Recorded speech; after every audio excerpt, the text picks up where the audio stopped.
بسم اللہ الرحمن الرحیم۔ جماعت داہم کے عزیز طلباء و طالبات، السلام علیکم۔ آپ کا معلم ممتاز گوندل ایک مرتبہ پھر حاضر ہے اور آداب عرض کرتا ہے۔ عزیز طلباء و طالبات، آج جو سبق ہمارے سامنے ہے وہ نظم ہے میدان کربلا میں گرمی کی شدت، اور ہم نے اشعار کی تشریح کا طریقہ سیکھنا ہے۔ تو دیکھتے ہیں کتاب پر شعر اور پھر اس کے بعد میں تشریح کرتا ہوں۔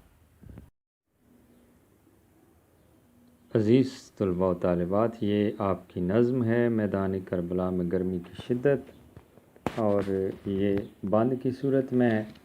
عزیز طلباء و طالبات، پہلے بھی شاید آپ سے بات ہو چکی ہے کہ امتحان میں تشریح کے لیے جو شعر دیا جاتا ہے وہ شعر ہوتا ہے بند کی صورت میں، کبھی بھی تشریح نہیں دی گئی۔ تو عزیز طلباء و طالبات، ہم دیکھتے ہیں، یہ واضح طور پر سامنے آ گیا۔ پہلا شعر پڑھتے ہیں۔ گرمی کا روز جنگ کی کیوں کروں بیاں، ڈر ہے کہ مثل شمع نہ جلنے لگے زباں۔ عزیز طلباء و طالبات، پہلا شعر ہم نے پڑھا اور تشریح کس طرح کرنی ہے۔ سب سے پہلے آپ نے تشریح کی ذیلی سرخی لکھنی ہے، اس کے بعد اس کے اندر ہی مفہوم بیان کرنا ہے،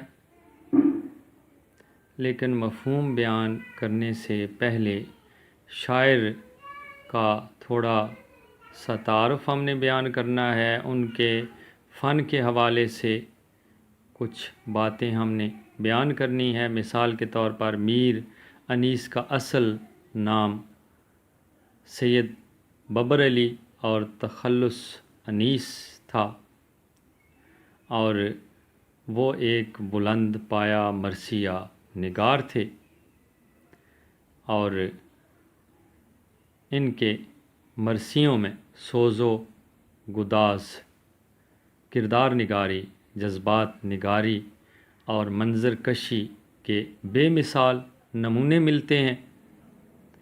انہوں نے خود اپنے بارے میں کہا ہے کہ عمر گزری ہے اسی دشت کی سیاہی میں، پانچویں پشت ہے شبیر کی مداحی میں۔ یہ نظم بھی دراصل مرثیے کا حصہ ہے، اور اس میں وہ واقعہ بیان کر رہے ہیں، اپنے انداز میں بیان کر رہے ہیں۔ جب نواس رسول صلی اللہ علیہ وآلہ وسلم میدان کربلا میں تشریف لے گئے اپنے ساتھیوں اور گھر کے افراد کے ہمراہ، اور وہاں پر جو 10 محرم الحرام کے دن منظر تھا وہ منظر بیان کرنے کی کوشش کر رہے ہیں، اور تخیل دیکھیے کتنا پیارا ہے کہ میں میدان جنگ کی گرمی کو بیان کرنے سے قاصر ہوں، کیونکہ اگر میں نے میدان جنگ کی گرمی بیان کر دی، جو کہ حقیقت میں وہاں پر شدت کی گرمی تھی، تو مجھے اس بات کا خدشہ ہے کہ اس حقیقت کو بیان کرتے کرتے میری زبان شمع کی مانند جلنے نہ لگے۔ عزیز طلباء و طالبات، تخیل کے حوالے سے ہم بیان کر سکتے ہیں کہ کچھ چیزیں تخیلات میں ہوتی ہیں اور شاعر بیان کرتے ہیں اور کچھ اس طرح کے تخیلات ہوتے ہیں کہ شاعر اس میں ڈوب جاتا ہے۔ ایک اور مثال دی جا سکتی ہے کہ جب ٹیلی ویژن پر آپ کوئی ڈرامہ دیکھتے ہیں تو اس میں اگر کوئی جذباتی قسم کا منظر ہوتا ہے تو جو کردار ہوتا ہے بعض اوقات حقیقت میں وہ رونا شروع کر دیتا ہے۔ اصل بات یہ ہوتی ہے کہ وہ اس کردار کو وہ انسان اپنے اندر اس طرح سمو لیتا ہے کہ اپنے آپ کو بالکل اس کہانی کا حصہ بنا لیتا ہے۔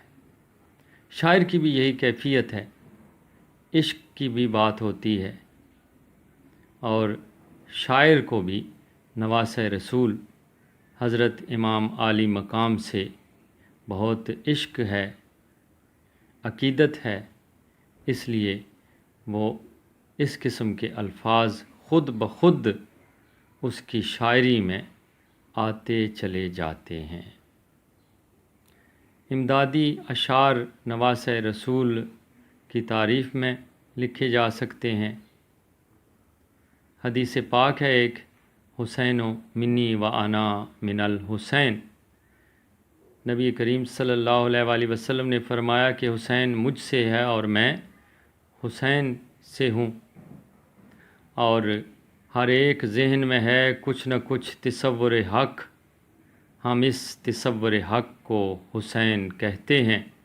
تو تشریح کے اندر ہی بیان کیا جا سکتا ہے کہ ذرا سوچئے، غور کیجئے کہ بہت چھوٹے چھوٹے بچے بھی تھے اس قافلے کے ساتھ، اور ادھر شدت کی گرمی اور ساتھ ہی جنگ ہو رہی ہے، بچے پیاس سے تڑپ رہے ہیں، 3 دن کے پیاسے ہیں، اور دوسری طرف جنگ ہے، پانی کا نام و نشان نہیں کہ ان کی پیاس بجھا سکے گا، ان تک پہنچ سکے گا۔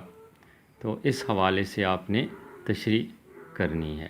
امید ہے آپ نے بات سمجھ لی ہوگی، اور آگے چل کر بھی آپ اسی طرح اچھے طریقے سے تشریح کریں گے۔ اس کے ساتھ ہی اجازت، اللہ نگہبان۔